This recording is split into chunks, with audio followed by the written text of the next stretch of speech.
आदाब, ये आकाशवाणी है। खबरों के साथ मैं शमीम इरफान। पूरे मुल्क में कामकाज फिर शुरू करने का पहला मरहला आज से शुरू हो गया है। कई सरगर्मियों में नरमी की गई है। वजीर आजम ने लोगों पर जोर दिया है कि वो कोविड-19 के खिलाफ लड़ाई में कोई तसाहुली न बरतें। जनाब नरेंद्र मोदी ने कहा है कि सरकार ने पिछले 6 साल में सेहत और तिब्बी तालीम के शोबे में इस्लाहात को अव्वलीन तरजीह दी है।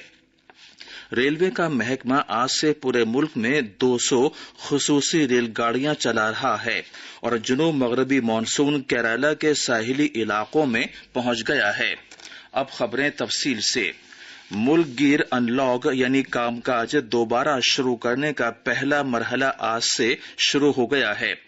मरकज ने लॉग 1 की हिदायत जारी की थी, जिनमें लॉकडाउन को सिर्फ घेराबंदी वाले खित्तों तक महदूद रखा गया है। सरकार ने रियासतों के दरमियान और रियासतों के अंदर भी साजो सामान की नकलो हमल और लोगों की आमदरफ्त की भी इजाजत दी है।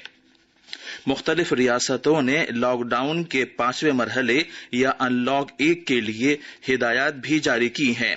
इधर वजीर आजम ने अवाम से जोर देकर कहा है कि वो ऐसे वक्त में कोविड-19 के खिलाफ लड़ाई में और ज्यादा मोहतात और चौकस रहें, जबकि मुल्क कामकाज फिर से शुरू करने की समत बढ़ रहा है। मन की बात के अपने प्रोग्राम में जनाब मोदी ने कहा कि किसी तरह की तसाहुली और लापरवाही के रवैये की कोई गुंजाइश नहीं है। वजीर आजम ने कहा है कि भारत जैसे मुल्क में मुनासिब तिब्बी बुनियादी ढांचा और तिब्बी तालीम के बुनियादी ढांचे का होना जरूरी है और मुल्क के हर जिले में एक मेडिकल कॉलेज या पोस्ट ग्रेजुएट मेडिकल इंस्टीट्यूट को यकीनी बनाने के लिए काम जारी है। जनाब मोदी वीडियो कॉन्फ्रेंसिंग के जरिए कर्नाटक की Rajiv Gandhi University of Health Sciences की सिल्वर जुबली तकरीबात का इफ्तिताह कर रहे थे। वजीर आजम ने कहा कि पिछले 6 साल में सरकार ने सेहत और तिब्बी तालीम के शोबे में इस्लाहात को अव्वलीन तरजीह दी है। उन्होंने कहा कि मुल्क में मजीद 22 all India institutes of medical sciences AIIMS कायम करने में तेजी के साथ पेशरफ्त हुई है। जनाब मोदी ने कहा कि पिछले 5 साल में MBBS में 30,000 से ज्यादा सीटों का इजाफा किया गया है, जबकि पोस्ट ग्रेजुएशन में 15,000 सीटें बढ़ाई गई हैं। वजीर आजम ने कहा कि हिफ्जान सेहत की दुनिया की सबसे बड़ी स्कीम आयुष्मान भारत से 2 साल से भी कम की मुद्दत में 1 करोड़ से ज्यादा लोगों को फायदा हुआ है। उन्होंने कहा कि खवातीन और गांव में रहने वाले लोगों के लिए मस्कूरा स्कीम बहुत मुफीद रही है। वजीर आजम ने कहा कि कोविड-19 के खिलाफ भारत की दिलेराना लड़ाई में तिब्बी बिरादरी और अमले और कोरोना जाबाजों की लगन और सख्त मेहनत का अहम रोल है। वजीर आजम ने कहा कि दरहकीकत डॉक्टर और तिब्बी कारकुन उन सिपाहियों की तरह हैं जो सिपाही की वर्दी में नहीं हैं।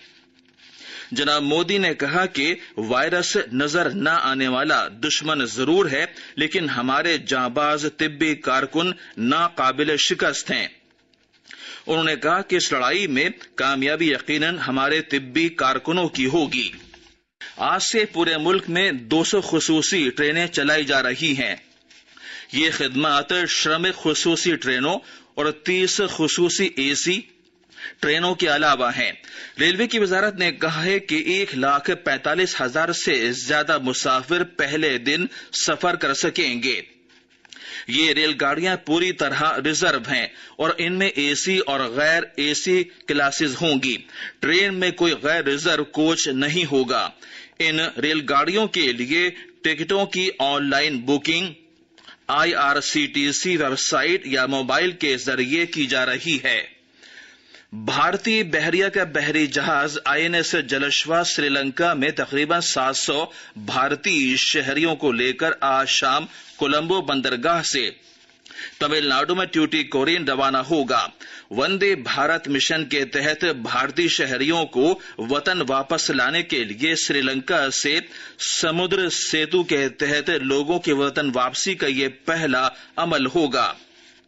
بھارتی بحریہ اس سے پہلے مالدیپ کی راجدھانی مالے سے بھی 1488 بھارتی شہریوں کو کوچی واپس لا چکی ہے۔ INS جلشوا مالدیپ کی راجدھانی مالے سے مزید 700 بھارتی شہریوں کو جمعے کے روز وطن واپس لائے گا اور اس سلسلے میں تیاریاں جاری ہیں۔ وندے بھارت مشن کے تحت آج خلیج کے ملکوں سے 14 خصوصی پروازوں کے ذریعے 2000 سے زیادہ بھارتی افراد کو وطن واپس لایا جا رہا ہے۔ ان میں 8 پروازیں UAE سے، 2 پروازیں سعودی عرب سے، جبکہ کویت سے 1 پرواز بھارت پہنچے گی۔ مسقط سے بھارتی شہریوں کو لے کر 2 پروازیں آئیں گی۔ خلیج کے ملکوں سے ابھی تک تقریباً 2500 پھنسے ہوئے بھارتی شہریوں کو وطن واپس لایا گیا ہے۔ جنوب مغربی مانسون کیرالہ کے ساحلی علاقوں میں پہنچ گیا ہے۔ آکاش وانی سے بات کرتے ہوئے بھارتی محکمہ موسمیات کے ڈائریکٹر جنرل مرتنجے مہاپاترا نے بتایا کہ پچھلے 2 دن سے کیرالہ میں دور دور تک بارش ہو رہی ہے۔ محکمے نے کہا ہے کہ جنوب مشرقی اور اس سے ملحقہ مشرقی وسطی بحیرہ عرب اور لکشدیپ کے علاقے پر ہوا کے کم دباؤ کا حلقہ ممبئی کے 690 کلومیٹر جنوب جنوب مغرب اور سورت کے 920 کلومیٹر جنوب جنوب مغرب میں مرکوز ہے۔ امکان ہے کہ یہ اگلے 12 گھنٹے میں شدت اختیار کر کے بدھ کے روز تک شدید سمندری طوفان کی شکل اختیار کر لے گا، جسے نسارگا کا نام دیا گیا ہے۔ موسمیات محکمے نے کہا ہے کہ نسارگا طوفان زمینی علاقے میں داخل ہوتے وقت ممبئی کے ساحل کے بہت قریب سے ہو کر گزرے گا۔ ادھر مہاراشٹر اور گجرات میں سخت چوکسی بڑھتی جا رہی ہے، کیونکہ ان دونوں ریاستوں کے کچھ حصوں میں بدھ اور جمعرات کو کہیں بہت بھاری اور کہیں انتہائی شدید بارش ہونے کا امکان ہے۔ کونکن، گوا، مہاراشٹر اور گجرات کے کچھ حصوں میں جمعرات تک موسلادھار بارش ہونے کی پیشگوئی کی گئی ہے۔ بحیرہ عرب میں ہوا کے کم دباؤ کا حلقہ بننے کے زیر اثر ممبئی اور اس کے آس پاس کے کچھ علاقوں میں آج صبح ہلکی بارش ہوئی۔ ان میں پڑوس کے ضلع تھانے اور پال گھر شامل ہیں۔ ملک میں کووڈ-19 سے متاثرہ مریضوں کی تعداد بڑھ کر 1,90,535 ہو گئی ہے، جبکہ اس وائرس سے مرنے والوں کی تعداد 5,394 تک پہنچ گئی ہے۔ وزارت صحت نے بتایا ہے کہ کووڈ-19 کے فعال معاملات کی تعداد 93,322 ہے، جبکہ لگ بھگ 91,819 افراد صحت یاب ہو چکے ہیں۔ موسیقار، ہدایتکار اور گلوکار واجد خان کا کل رات کووڈ-19 کی وجہ سے انتقال ہو گیا۔ 42 سالہ موسیقار گردے کی تکلیف میں مبتلا تھے اور انہوں نے کچھ مہینوں پہلے ہی گردے کا ٹرانسپلانٹ کرایا تھا۔ انہیں ممبئی کے ایک اسپتال میں اس وقت داخل کرایا گیا تھا جب ان کی حالت کافی بگڑ گئی تھی۔ موسیقار واجد خان نے بہت سی فلموں میں موسیقی دی تھی اور اداکار سلمان خان کی فلموں کے بہت سے گانے کمپوز کیے تھے۔ اور آخر میں کچھ اہم خبریں ایک بار پھر سن لیجیے۔ پورے ملک میں کام کاج پھر شروع کرنے کا پہلا مرحلہ آج سے شروع ہو گیا ہے۔ کئی سرگرمیوں کے لیے نرمی کی گئی ہے۔ وزیر اعظم نے لوگوں پر زور دیا ہے کہ وہ کووڈ-19 کے خلاف اپنی لڑائی میں کوئی تساہلی نہ برتیں۔ جناب نریندر مودی نے کہا ہے کہ سرکار نے پچھلے 6 سال میں صحت اور طبی تعلیم کے شعبے میں اصلاحات کو اولین ترجیح دی ہے۔ ریلوے کا محکمہ آج سے پورے ملک میں 200 خصوصی ریل گاڑیاں چلا رہا ہے۔